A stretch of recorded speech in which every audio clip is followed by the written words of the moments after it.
Good morning, everybody. Welcome to the workshop for this date. I'm going to start the meeting with the roll call, if you could, please. Commissioner Cluzy? Here. Commissioner Gay? Here. Commissioner Byrne? Here. Commissioner Sheffer? Commissioner Schlosser? Present. Commissioner Szyznowski? Here. Great, thank you. Before we get into the agenda, obviously everybody knows that we had the election over the weekend, and I just wanted to first go out and say congratulations to the three elected or newly elected officials, Mayor-elect Stan Mills, Commissioner-elect Patrick Gossett, and Commissioner-elect Jay Legree. But I also wanted to specifically thank Donna Moore and Jean Lee for all of the work that they did during this fairly turbulent time with the election, with all of the absentee ballots and whatnot. I know that was a very difficult task for them, but they did a phenomenal job. Also wanted to thank the other two candidates, Hugh Fuller as well as Rachel Macha, for running. Also wanted to thank all of the volunteers that worked at the polling place. Was very appreciative. I know it was slow because so many people took advantage of the absentee ballots, but we really appreciate that. And then finally, to thank the voters for getting involved in the process. And I think we had record numbers, obviously with the absentee ballots, record numbers, but also the number of people that actually registered to vote as well as did vote. So I think it was a very successful election across the board, and thank you all for participating. Before we get into the meat of the agenda, what I'd like to suggest is that old business B, which is further discussion of an ordinance to exclude subsurface parking from gross floor area. Since this is a zoning situation, and since there is a change of administration, I would like to postpone that, and the next administration will be able to take the charge on that to put it on the agenda moving forward. We were going to discuss it a bit today, and then probably bring it back to the regular meeting next week to set a public hearing, which would have been set for sometime in September if the commissioners chose. But I think it would be more appropriate to postpone that, and then that can be put on the agenda with the next administration. I know there are a couple people of the public that wanted to speak on this issue, but I don't think it would be appropriate to actually discuss this now and then drag it out for the next 2 or 3 months. I think we just need to get the next set of commissioners focused on that before we put that into the agenda. So if there is no complaint about making that change, I would like to just postpone old business B till future notice. Any questions on that? Do we need a motion for that? No, I don't think so. I think it's just, we'll table that for now and I'll move forward. Okay, thank you very much. With that, we'll move right into the city manager's report, please. Thank you, Mayor. Good morning, Commissioners. The wayfinding project, we have all signs have been delivered to the city with the exception of just a few panels that still need to be reprinted. The installation contractor was on site last week performing some emergency hurricane damage repairs, and they're also continuing installation. Substantial completion is anticipated for sometime the end of this month in August. The pre-bid meeting for the street paving advertisement for the bid was held last week, and the bid was held August 14th. This includes work to be done on Sussex from Columbia to 5th, Lake Avenue from 2nd to Surf, Stokely from Hickman to Scarborough. Last Friday, the barge arrived for constructing the dock portion of the canal dock. The contractor will mobilize their work platform on the barge during this phase of the work. And crews wanted to thank the streets department for working hard, cleaning up debris. They're still doing that this week in areas where that weren't picked up, and they will collect tree and limb debris through this week. If tree debris can be chopped up and bagged or tied up, the streets department will pick them up a regular Wednesday yard waste pickup day. DelDOT's contractor is planning to perform nighttime testing of the drawbridge. The testing involves the opening and closing of the bridge, and in between the bridge openings, traffic and pedestrians will be able to cross the bridges. They're targeting Tuesday through Thursday of this week, in the evening from 8 p.m. until 6 a.m. We currently have 8 lifeguards not working due to COVID-19-like symptoms. 5 lifeguards are awaiting test results, and there's a total of 20 lifeguards so far that have tested positive for COVID. All sections of the beach continue to be guarded, and there are no beach closures that are necessary. Thank you. Thank you. City Solicitor. Yeah, Mayor, just one thing. Tomorrow we'll be filing the opening brief in the Ocean Baymark case. Recall, excuse me, this is a case where the commissioners passed a few ordinances and then later passed a clarifying ordinance indicating that those previously passed ordinances apply to certain applications, including the Ocean Baymark application and Ocean Baymark challenge. That our opening brief will be filed tomorrow, and we'll get it loaded to the website probably by Wednesday sometime. Great, thank you very much. With that, we're going to move right into old business A, which is further discussion on the comprehensive action plan and moving forward with reopening the city, including the impact from loss of revenue and expense updates. And I know you had something in your packet sent out by the city manager, and I'll turn it over to the city manager, please. Thank you, Mayor. And just very briefly, this past weekend saw a slight gain in revenue. It was a good weekend for parking and parking permits, but there have not been any other major differences. Before I turn it over to Bert Dukes, the finance director, I just wanted to talk about the fact that we're 1/3 of the way through the current fiscal year, and we're 75% of the way through the summer season. And this report will provide revenues and expenses that we have been monitoring very closely. You'll recall that the commissioners adopted the FY 2021 budget on March 20th. That was at a virtual meeting, your first virtual meeting, and 3 days after I closed City Hall to the public due to the pandemic. So from that time on, the new fiscal year, which began on April 1st, we started closely monitoring, as we said we would do, the budget expenses while anticipating decreased revenue in anticipation of the summer season.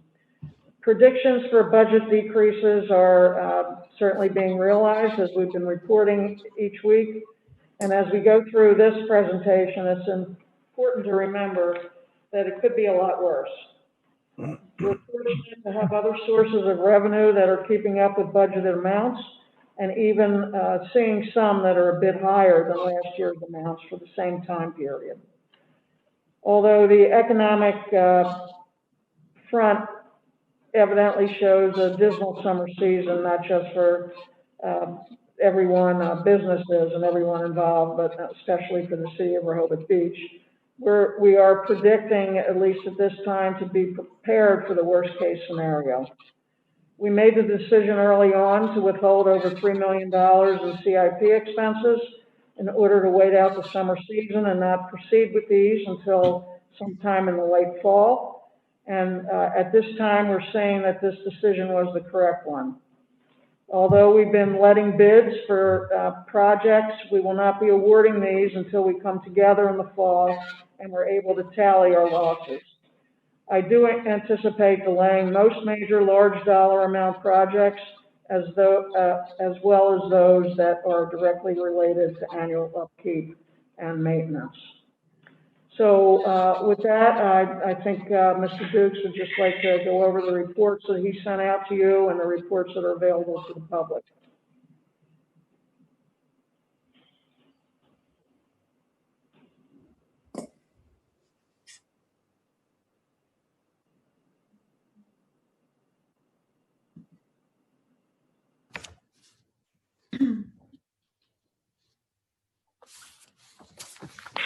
Can everybody hear me? It's interesting, the revenue, and I won't go through the narrative too much on this first page, because I'm sure you've read that. But basically, one of the benchmarks or measuring tools is the percentage of revenue that we collected in this fiscal year versus last fiscal year as of July 31st. So the numbers are what they are. In the fiscal year 2021, as of July 31st, we collected about 41% of our annual budget.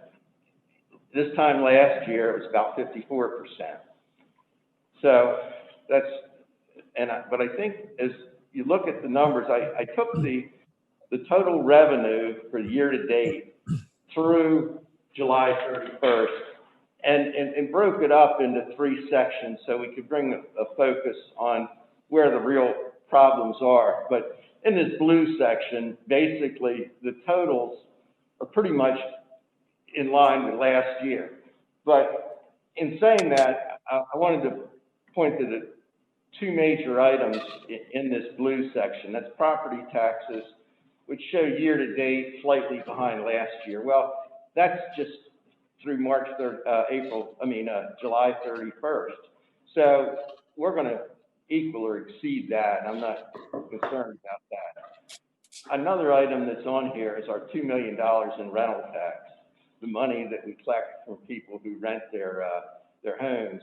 And you receive most of that money in February, well, in January, and we really know. So I can't pay too much attention to that, but I can just say that from talking to the rental agents in Rehoboth, it seems like we're still having a pretty good season. So I don't think we're going to have too much of a shortfall in the rental tax area. I think it'll be probably okay. I think the other area, this green area, is really where our problems are. And most of that revenue is related to parking. There are a couple of items that I put in there that I think kind of need qualifying statements, and one of those is a mercantile license. It doesn't look good compared to the prior year, but that is because we went on that 18-month cycle, and we'll recognize that revenue in December. So I don't really consider that lose a lot of sleep over. Your convention hall rental is what it is. We haven't been open.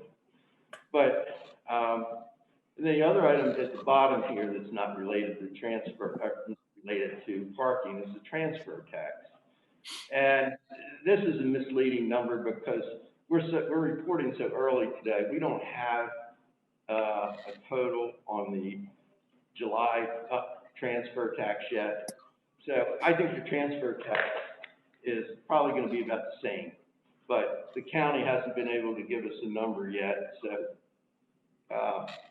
that's something that you can just keep that in the back of your mind. I don't think the transfer tax from the activity that we've had is going to be too much off, if any, off for the year. All our problems are pretty much related to the parking categories. And that's just what it is. I mean, we've had less activity. I took the grants out of there because the grants are one-time grants, and they just distort the numbers if I include them up in this blue section. So I think the numbers what you probably suspected they would be as far as parking. We know that it's off, and that's pretty much it. The next on the expense side, I have expenses up through June. We're still receiving invoices, so I didn't report July expenses simply because I think it would be misleading. But I thought it was interesting to kind of look at the June expenses, and that we're a little less than last year in our actual year-to-date expenses. We're 3.7 million versus 3.9 last year. So that's and then these expenses in the current year represent 21% of the annual budget, whereas last year at this time it was 23%. So I think the message you can take from expenses is fairly consistent, and expenses aren't our problem. Really, it's a revenue problem. A couple of bar charts here, and I kind of did a little analysis on the just the parking category by itself, and you know, I forecasted what the total loss could be based upon the trends that we have so far this year, and we're looking at about, if things stay the same at the same pace that they've been running so far, we're probably talking about $2 million short in the parking category. This is a little summary of the parking, and I broke it into the various categories, and your fines, your permits, meters, and then some miscellaneous revenue, and you can. So the next category, I think, is the water and sewer. And, you know, there has been, I suspect, less usage. Our rates increase, so our total numbers are, in aggregate, they exceed the prior year, but that's because of rate increases.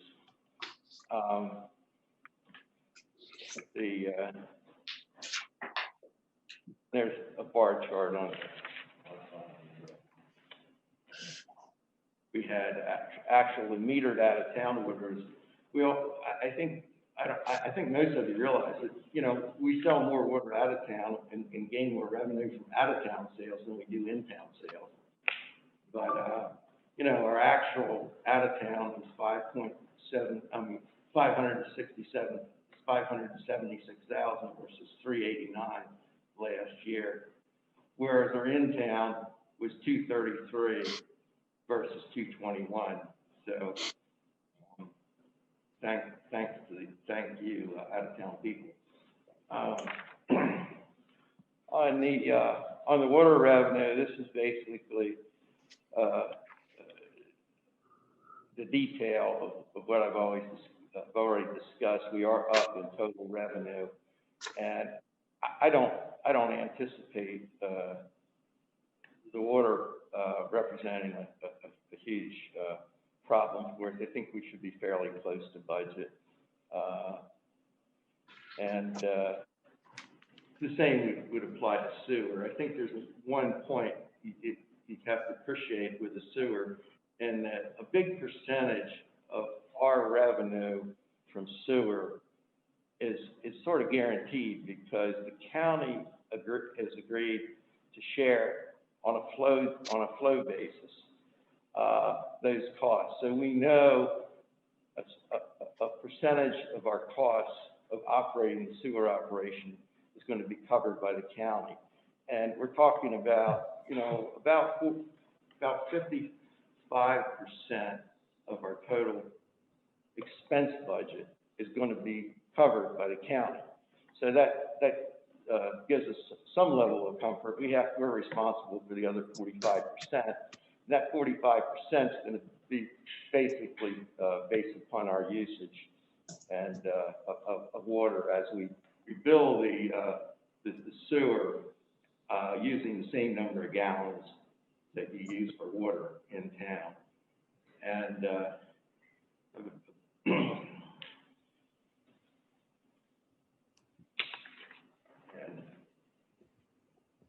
I guess I'll stop. And is there anything that you'd like to have clarified or expanded upon?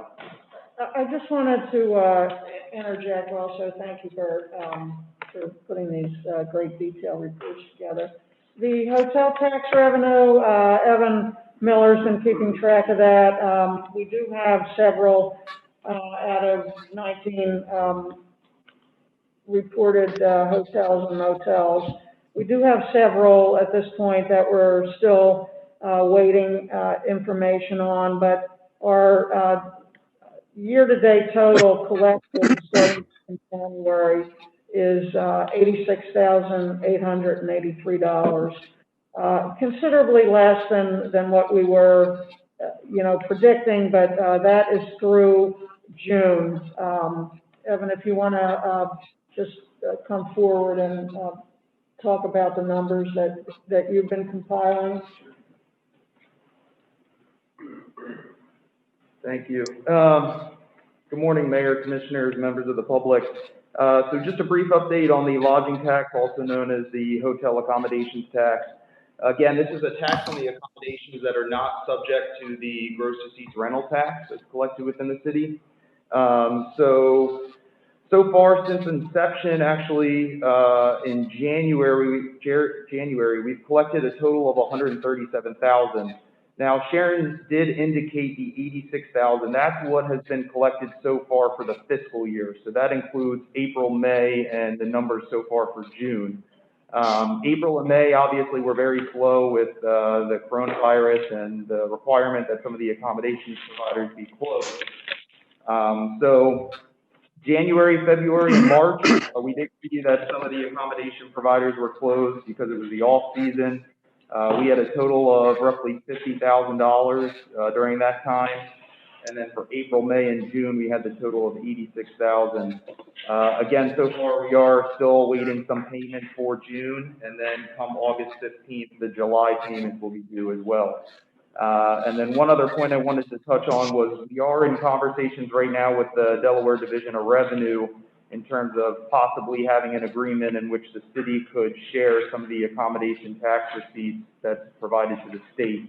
That would be really good for our purposes for auditing, but also would be a lot easier for the accommodations providers, because if we are able to access that information, we wouldn't require them to send in their state filing, a copy of their state filing every month. So it should be a little bit easier on both ends if we are able to work out an agreement. So far, that's where we are to date. Thank you, Evan. Appreciate that. I see there are some questions from commissioners. Commissioner Burns. Oh, yeah, thanks, Mayor. First, a big thanks to Bert and your team for pulling together all of these details for us well in advance. It's great to see this and great to hear the report. Thank you.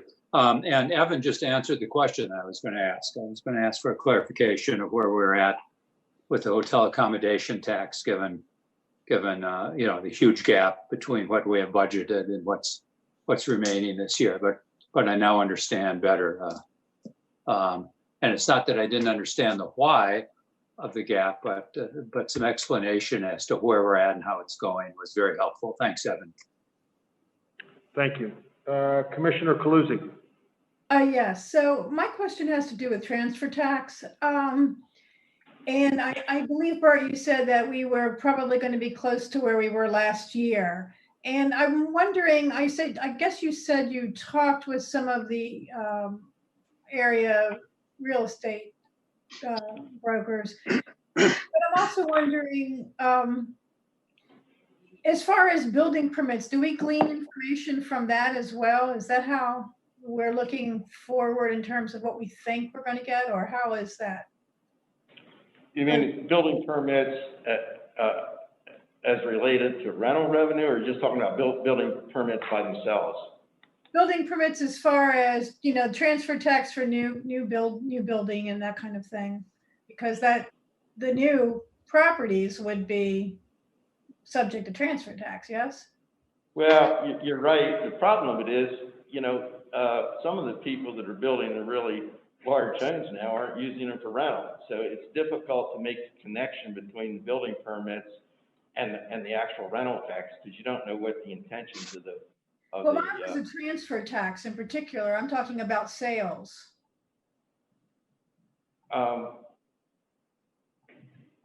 Transfer tax as related to the rental tax. I'm sorry, I'm not following what you're asking. I mean, Okay, so when there is a sale of property in town, we get some percentage of transfer tax. Is that correct? we get 1.5%. Yeah. Okay, so I was just wondering, I assume the calculations that you have are actual based on transfer tax that we have received or will be receiving. But I'm wondering, have you been able to look at new sales from the point of view of people who are now doing building permits for those, people tear down houses and build and so forth, but I'm really was interested if there was more data that you could glean. Maybe. Well, it's very hard to make a connection between the different categories. I can say this, that I think our transfer tax was going to make our budget or probably exceed our budget based on trends. Mm-hmm. And with the statement that I made, we don't have the July number in our number, so that's why it doesn't look good right now. But I'm assuming we'll probably get, I don't know whether we'll get 100,000 or whether we get 50,000. I have no idea what the county's going to provide. But I can't make any connection between that transfer tax and those other sources of revenue. I don't know that there's a good correlation, and I hesitate to make any kind of Okay, statement. that's fine. I was just wondering, just trying to keep my finger on the pulse of this. I mean, I'm hoping that it will exceed, but we'll see. Okay, thank you. You answered my question. Well, I think the rental tax, that's the only thing I like about February in Rehoboth is I get my revenue for the rental tax, and so when that comes in, I'll have a level of comfort. But Tricia Ratner told me that some of the properties are doing very well, some are a little behind, and some are about where they are. And I think that's probably pretty accurate from what I'm hearing from talking to different people. And Commissioner Calusi, don't forget that September next month is the big push for when we realize all the building permits back again from the summer months. Thank you. That's helpful. Commissioner Gay. Yeah, I mean, I'll just add to that and talking about the rental tax so anecdotally, I get the sense that maybe the rental season is going to be a little longer than it normally is. And, normally, starts to wane around now, but may in fact extend well into September. So hopefully that will help on that as well. And I also want to say, thanks very much, Bert, for putting this together. It's extremely helpful, especially all the detail. So I basically hear you saying that both for the rental tax as well as the transfer tax, accommodation, everything, that's more of a timing issue than anything else? Right. Well, the mercantile license is clearly a timing issue because it looks like it's way off, and it's just because of the timing of the payment. And the same thing can be said of the transfer tax, because right. we only have 3 months versus 4 months in the last year. So there's not a good comparison. That's why I pulled that out and put that in the green section of the report. Right. And did I answer the question? Yes, and I guess what I'm wondering is that with the projected shortfall for parking, are we pretty much saying that that's the projected shortfall? That everything else is more of a timing issue and will even out, but what we're seeing for the projected shortfall in parking is kind of there to stay? Well, I have a number that says $2 million that we're going to find. And what I did, I said, well, we're about 66% short so far this year. So I said if we're 66%, I said we're about 66% this year where we were in the prior year. And if that continues, that would result in about a $2 million shortage. So that's projection. Yeah, okay, great. That's good to know. Yes. It's very good to know. I mean, I know that we're, I think you said, Sharon, that we were 3/4 the way through the summer season and 1/3 of the way through the budget year. I'm wondering if maybe September, or that we could take another look at the capital improvement, because everything's on hold there except for a few things, right? Yeah, certainly. I think at the end of the season, just through the end of September, we'll be able to have a much better picture. Right. Okay. We'll prepare similar data for you in October. Okay. Well, this is very helpful. In the meantime, it's the most complete thing I've seen so far, and it's very useful. So thank you. Thank you. Bert, the way I look at this, you're basically forecasting somewhere close to $2 million loss on parking. My feeling is the last couple of weekends, it seems like it's gotten a little bit better. And as Sharon has mentioned, revenue are a little bit higher this week versus last week. And I think that'll come in better as we get towards the fall. What does concern me, though, is the rental tax and the accommodations tax, because I think those are both going to be down relative. And I think not substantially, but I would think the combination of the two together, the budget was 2.8 million.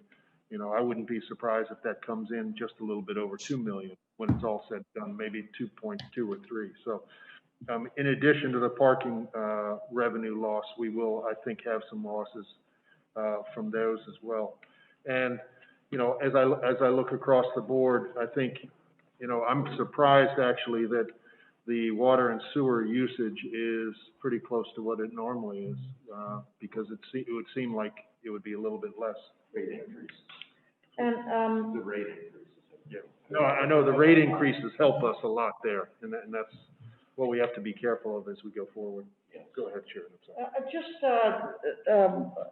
got a report in from the parking department that, so for comparison purposes, the last weekend compared to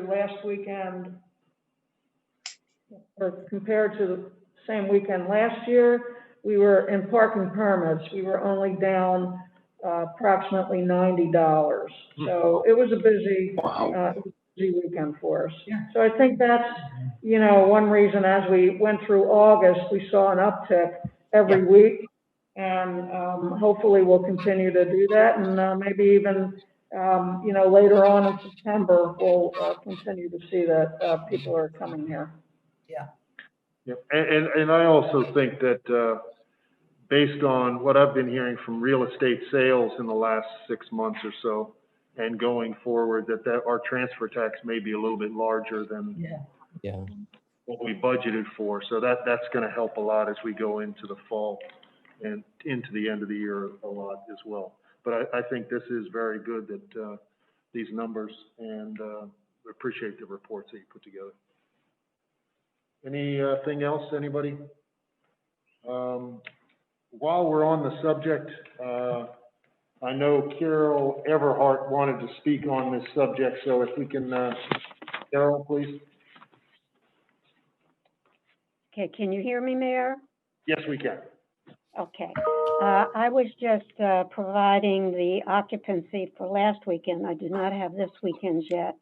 And last weekend, 2019, you had 3,307 occupied rooms compared to 2,807 in this year.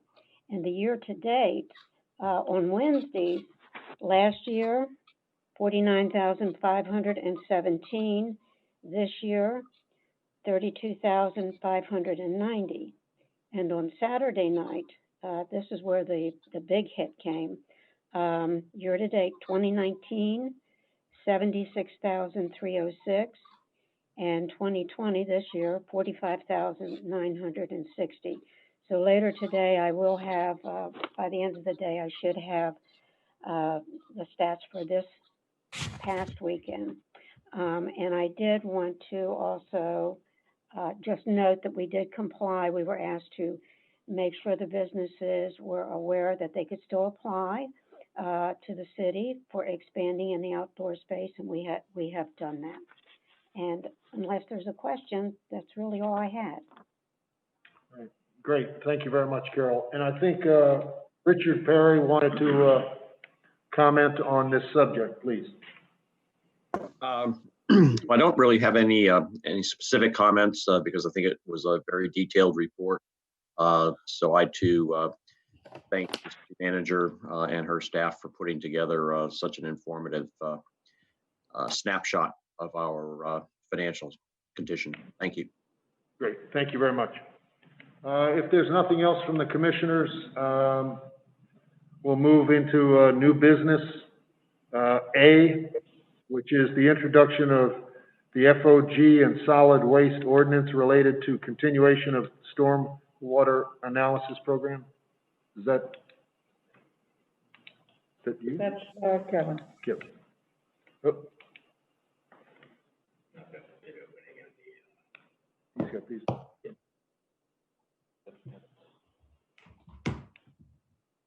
I guess we don't, you don't have it, I'll have to table it. Oh, I'm sorry, we're gonna have to table that issue. We don't have the details of the program, at this point in time. Will be brought up at the next meeting. We'll move right into B, which is discussion of the bid results for the Lake Avenue Phase 2 Streetscape project. Kevin Williams, please.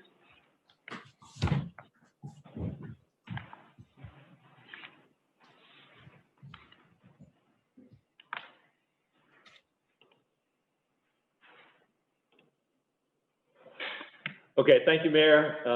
We conducted the bid opening for the Lake Avenue Streetscape Phase 2 project on July 28th.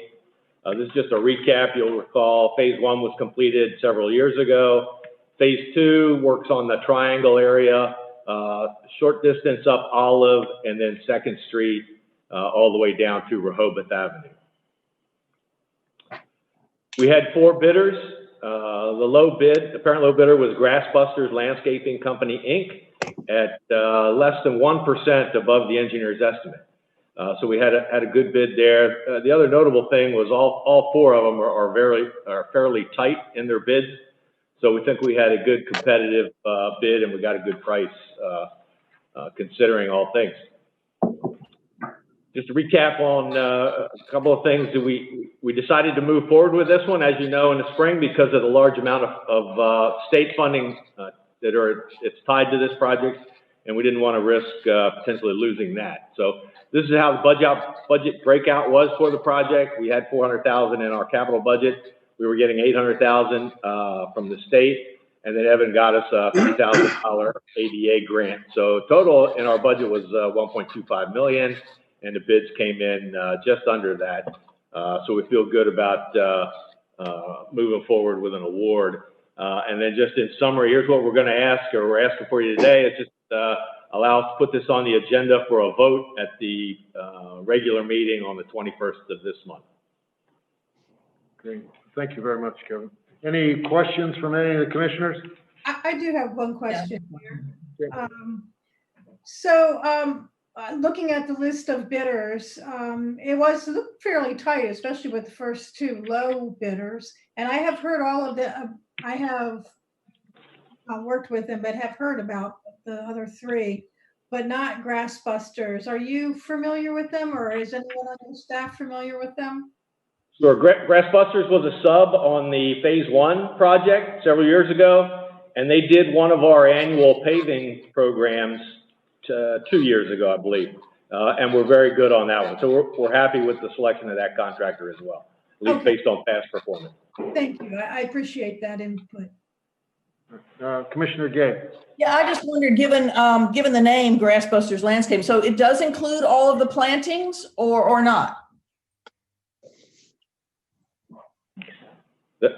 You're talking about the plantings in the island? Everywhere. I was thinking that Liz was going to be putting in some trees and there was a fairly extensive landscaping plan. So I guess I'm just wondering. Liz is doing the work in the triangle.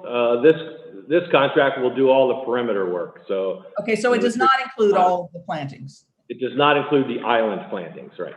Okay. Liz has that. Okay. Any other questions from the commissioners? Yeah, Paul, if- just remind me real quick, Kevin, are you taking down all the trees that are currently in the island? I just don't remember that detail. It doesn't take, as I recall, it does not take down all of them, but it does take some of the, I guess, the non-native species that are in there, and she's trying to get that all native species into that island. Gotcha. So it's not everything, just it's going to be selected. Okay, that's what I thought. But thanks for the reminder. Thank you. If there are no more questions, Ann, could you just put this on the agenda for the August 18th meeting for a vote? First. Will do. Yeah, 21st, excuse me. August 21st. For a vote. Thank you. We'll go now into C, which is discussion of proposed right-of-way easement between DelDOT and the City of Rehoboth Beach.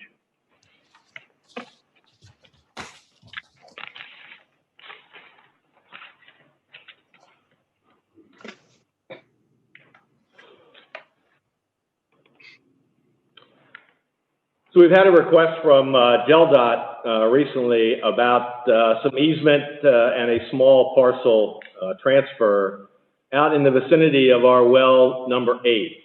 So you can see an overhead of well 8 there. The surrounding land doesn't look much like that anymore, but on the kind of northwest page here, upper left corner is the intersection of Warrington Road, Plantation Road, and Route 24. Just as reference, and then Warrington Road runs toward the east till it intersects, Old Landing Road. This is a better depiction of what it looks like now with the shell development adjacent to it, and then this is the new Beebe Surgical Clinic, and there's a new development across the street as well. But that triangle shaped piece is our actual property surrounding well 8. Here's a couple of shots from the road itself, mainly because these driveway accesses are important to the discussion to follow. This would be the southeastern gate and entryway off of Warrington Road. This is the northern and westerly access, another gate and another driveway into the facility. So here's how we currently utilize the facility when we have chemical deliveries, and they come on large 18-wheeled vehicles, tanker trucks that come in. They can either come in off of Warrington, they download kind of in the vicinity of the eastern corner of the building, and then they progress out the other entryway. We don't have a lot of stabilized area within the fenced-in area of the property, so having a one-way in or one-way out seems to work best for us. They don't get stuck in the soft mud. And then you can see the existing condition out there with Warrington Road.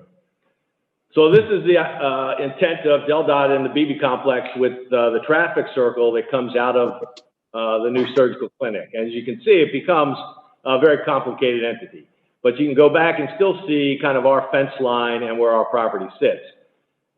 And if you put our typical traffic pattern at our well, overlaid on that, you can see that either we're coming in right in the middle of the traffic circle or coming out right in the middle of the traffic circle. So we didn't feel that was a workable solution. So we met with DelDOT over the course of the last several weeks and proposed a couple of things, and they've agreed now to bring a second gate and entryway kind of on what I would say the northern piece of this plot, and bring it in on the north side, the hospital side of the traffic circle to make it a much safer entry and exit for our facility. So we would get a one-way in, and DelDOT is working out the plan whether it's better to have them come in the circle and then into the property and out onto Warrington, or in the property off Warrington and out just by the traffic circle. And we said, for us, it really didn't matter, that we would do whatever they thought would be the safest thing for us with those vehicles coming in and out of the complex. This is just a blow up of that. There's our facility, and you can see we could still come in or out the one gate, and then they would build us a new gate and entryway on the other side of the property. So this is a good depiction of what they're actually asking for. The little triangle in orange in the lower left corner. They either want to us to donate that to them, or they would offer to buy it at, $1. But that, they needed to purchase that because that sits right in the footprint of the traffic circle, the greater traffic circle itself. So they didn't want to do an easement for that because it's going to really be taken up by part of the circle. And then the green is where they would like a permanent easement because that's where the sidewalk and the bike path basically run as they connect to the new development on the one side and on out to the complex, Beebe complex, and on out to 24 on the other. And then during construction, they need a temporary construction easement of the blue while guaranteeing and maintaining us access way in and out of the facility because we do have chemical deliveries while this construction would be going on. But those are the three things the state is asking for us to consider. So what we would like to do is, again, get permission to put this on the meeting agenda for the 21st to take a vote on whether or not we would like to approve the easement requests for the permanent easement, for the temporary construction easement, and then to decide and vote on whether we would, if we want to move forward with this and as per their request, whether we want to make it a donation or make it a sale for $1. And with that, I'll answer any questions. Any questions of the commissioners?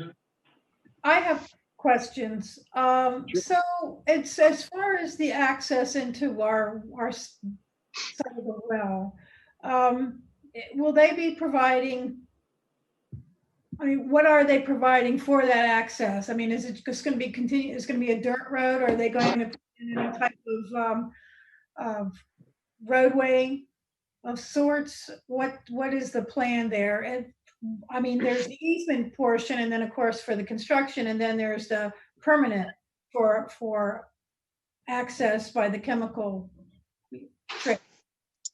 Right, so they're going to maintain the driveway for us in that one gate that's existing now, and then they're going to construct a new one on that upper left-hand portion of the property. And then during construction, they've agreed to be able to maintain access. So if they're making a utility cut, then they're going to plate it for us so we can still have access in and out of the facility so we can do what we need to do on a daily basis out there for the work. Okay, and then none of this threatens the well itself? Well, I wouldn't say that because all that development on both sides, although it is outside of the protected zone of the wellhead, and clearly they're going to have a stormwater basin on the hospital complex. So we're not, thrilled about that, but they are outside of the protected zone. So they're certainly doing it, in accordance with the law. But I will also say, in the defense of that, that's the well where we do have a high level of nitrates, basically because of all the farming that had been going on out there. So we will probably see a reduction in the nitrates that we see out there over a period of time. Okay, thank you. Commissioner Gay. Yeah, that was actually my concern is seeing the development and seeing that, Arbor Lynn area, knowing how many trees they've taken down and just the development with the health center and everything, wondering, what impact it might have on our water quality. And has DNREC done any testing? Has DNREC been involved in any of this? DNREC obviously had to give them the construction permit to do each of those complexes. But again, they're outside of the wellhead protection area as designated. So I don't know what else they could have been required to do. Okay. Any other questions? Yeah, I didn't put my hand up, but Mayor, Kevin, thanks for the detailed overlays to help us visualize this and have a better understanding. At this point, do you have a recommendation to us? You've been closest to this, and you bring that engineering mentality to this. What do you recommend at this point? Well, two things. One, I would say I'm a big fan of with my advancing age, I'm a big fan of the Beebe Surgical Clinic. So I want to do whatever we can to help facilitate that. They really don't have another place to kind of put that entry and exit off of Warrenton because of the way they've done their kind of the general landscaping of the place now. So I'm very supportive of that. We won't miss that corner piece at all. We don't really do anything out there anyway. we really won't miss that permanent easement. Our issue was just being able to get in and out of it. And the water department and I both think coming out of the other side is going to be safer than it is now coming in and out on Warrenton Road. So with that, I'd say I'm a big fan of it. I would recommend we do this.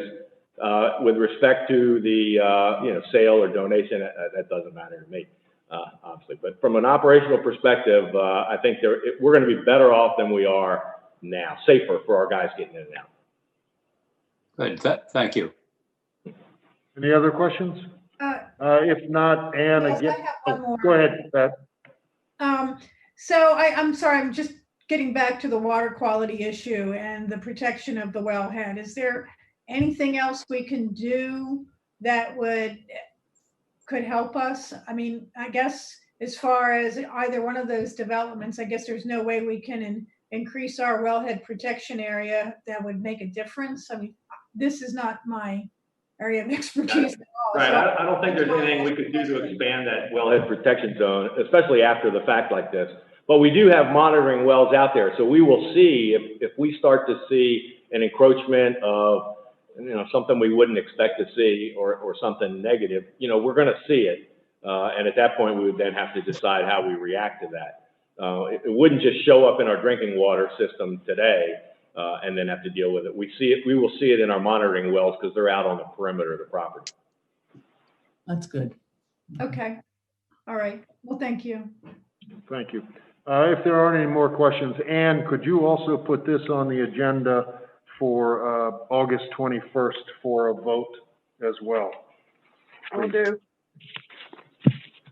Well, that's the end of the actual agenda itself. I'm going to go right to citizen comments. And I know we have a few. Carol, I'll start with you, please. I've made my comment. Mayor, I've made my comments unless there's additional questions. Okay, great. Tom Evans.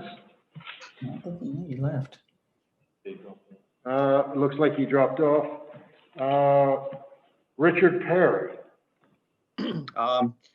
Thank you very much. I really don't have any further comments, given the shortened agenda. But thank you very much to everyone. All right, thank you. All right, any commissioner comments, please? I have Mayor. a couple of comments, Mayor. Go ahead. First, I want to echo your thanks and kudos to Gene and Donna for the tremendous work they did, particularly the last couple of weeks going into Saturday's election with a huge number of absentee ballots. And I heard personally from neighbors and folks that did last minute absentee balloting, how supportive and friendly and efficient both Gene and Donna were in coming down to the parking lot, helping with the absentee ballot application, providing the ballot right there, and people could get in and out in minutes. And I have a new neighbor who just came from Bethesda, and he literally said nothing like this could have happened where he used to live, and he couldn't believe how friendly and efficient it was. So thank you, Gene and Donna and your team last week. On a second note, just a very brief overview of what happened at the Environment Committee meeting last week on August 7th. They are planning to bring 3 separate proposals in the coming, well, let me just say the next several months to us as commissioners. They are already on the August 21st agenda to discuss a proposal regarding the placement of 5G antennas in our city. They provided some information back a couple of months ago, and they will be back later this month. They're also finalizing a proposal regarding a plastic bag ban in our city. And I know they're working with both Main Street and the Chamber to have that come at us as hopefully a coalition kind of a proposal. And I've strongly encouraged that's the best way for them to propose something like this, to make sure that businesses are on board and understanding it, and that it makes sense to them, particularly during this very trying time for our small businesses. So we'll see when that comes. I don't have a specific time frame yet for what they're thinking. And then they're also looking very seriously at an anti-engine idling proposal to come to us. And they're looking at what some other communities in the state of Delaware, specifically Newark, have done in terms of passing an ordinance. So, quick overview, and there will be more to come. All right. You know, Dick, the city did implement an anti-idling ordinance, I think. Well, my understanding is that about 5 years ago, yes, I think a motion or a resolution was passed, but I don't think it was put in as an ordinance. Correct. Oh, okay, all right. That Glenn is It was not put in as a good, as a good idea. Yeah, okay. Thank you.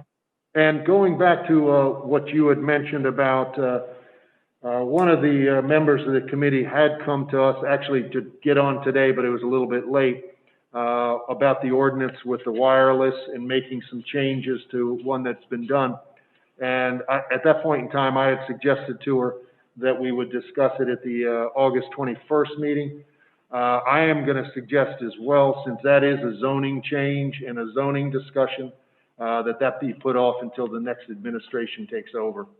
So unfortunately, that will be delayed a little bit, but there will be 3 new commissioners taking place there. And I think it would probably be appropriate that they have are part of that discussion as well. Well, then does that mean any applications should be put on hold in the meantime?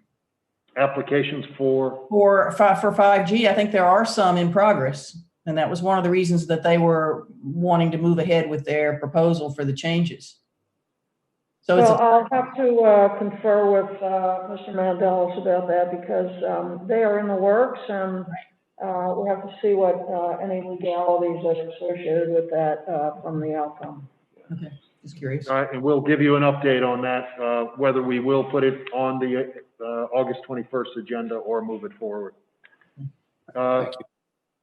Commissioner Stradnowski, did you have something? I did. At least I received a note. I don't know if it went to all of the commissioners, about an accident that happened at First in Baltimore. I think it was about 2 weeks ago. And the injured person, she was in the hospital for, I think, 3 days with a punctured lung and some broken collarbone and ribs. And she has asked that we consider making that a 4-way stop sign. And over the years, as many accidents and near accidents that I have witnessed myself, I do think that's something that we should at least discuss in the near future. Just safety. There at First Street on Baltimore and Maryland, there's near accidents all the time there. So I think considering 4-way stop signs there is probably worth discussing. How about if we get the traffic data from Chief Banks for our next meeting and give that out to you? Yeah. That's great. Thank you. Thank you. Any other commissioner comments? Yes, I have. Commissioner Cluzy. Yes. So today we have Mark Carter, who I think you all know is been doing a GoFundMe, and he's raised almost $10,000 towards the dock. And today, the GoFundMe piece of it is he's paddling from Lewis to the dock. And so he'll be there around 2:30. And so if you'd like to come and welcome him, we'll all be there clapping for him. So if you can be there, that'd be great. Thank you. Nice. Any other commissioners? If not, future meeting dates. obviously, we've got the meeting on the 21st is our regular meeting. The September workshop, I would like to schedule it for the 8th, which is Tuesday, because the 7th of September is Labor Day, if that works for everybody at 9 o'clock. And we can also have, since it's on Tuesday, we can just, rather than have a COVID meeting at 3 o'clock that afternoon, we can also have the COVID meeting put on the same workshop agenda as we did today. And then the regular meeting in September is, the swearing in meeting is on the 18th. And as of right now, I would suggest maybe we have a COVID meeting on the 18th, and then we look, which is next Tuesday at 3 o'clock, and we just basically look on a week-to-week basis if we have another one after that, but I would schedule the one for the 18th. And that's pretty much so everything I have. Any, Commissioner Cluzy? Yeah, I just wanted to say, as far as a workshop on Tuesday morning, I cannot make that one, so. Okay. And I may not be at the one next Tuesday. I'm going on vacation for a few days next week, so I may not be at the one on the 18th. Okay. Anybody else? If not, if there's nothing else for the meeting, this meeting is adjourned. Thank you very much. Thank you.